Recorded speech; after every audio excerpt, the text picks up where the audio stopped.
Hi hello welcome to 6 TV. Meena గురించి చెప్పాలంటే ఆమెను నిన్నటి తరం నాయికని పరిచయం చేయాలా లేదంటే ప్రముఖ కథానాయిక అని పరిచయం చేయాలో అర్థం కాదు. ఎందుకంటే ఆమె ఈ మధ్య నటించిన దృశ్యం 2లో కూడా నాయికగానే కనిపించింది.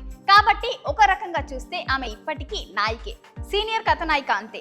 అయితే చాలా కాలంగా మీనా పర్సనల్ లైఫ్ కి సంబంధించిన కొన్ని విషయాలు సామాజిక మాధ్యమాల్లో చక్కర్లు కొడుతున్నాయి.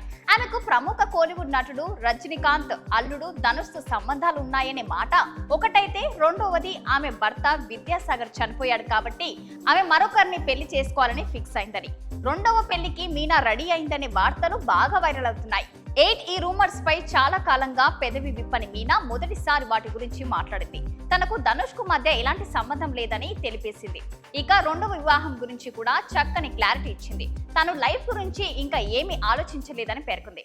అసలు ఇప్పుడిప్పుడే తన భర్త మరణించిన ఘటన నుండి బయటపడుతున్నానని చెప్పింది. అసలు జీవితంలో ఎప్పుడు ఏం జరుగుతుందో చెప్పలేమని, తన భర్త చనిపోతాడని ఊహించామా అంటూ ప్రశ్నించింది. భర్త చనిపోతే ఇక రెండవ పెళ్లి గురించి ప్రస్తావించాలా అంటూ నిలదీసింది. తన భర్త మరణం నుండి కోలుకోవడానికే తన సినిమాలో బిజీ అయినట్లు మీనా తన సన్నిహితుల దగ్గర చెప్పినట్లు తెలుస్తుంది. ఇక మీనాను నైనిక అనే కుమార్తె ఉంది. ఆమె కూడా బాల నటిగా తెరగేట్రం చేసింది. కానీ ఇప్పుడు నైనిక చదువుకుంటుంది. అయితే కొన్ని పత్రికలు విచిత్రమైన కథనాలు రాశాయి. మీనా తల్లిగా నైనిక భవిష్యత్తును దృష్టిలో పెట్టుకుని మరలా పెళ్లి చేసుకోవాలని ఫిక్స్ అయినట్టు కథనాలు వండివార్చాయి. నైనిక భవిష్యత్తు బాగుండాలంటే ఆమెను బాగా చదివిస్తేనో లేదంటే తన అభిరుచికి అనుగుణంగా ఉండే ఇండస్ట్రీ వైపు ప్రోత్సహిస్తేనో బాగుంటుంది తప్ప మీనా పెళ్లి చేసుకుంటే నైనిక ఫ్యూచర్ ఎలా బాగుంటుంది అని ఆమె ఫ్యాన్స్ కు కొందరు ప్రశ్నిస్తున్నారు.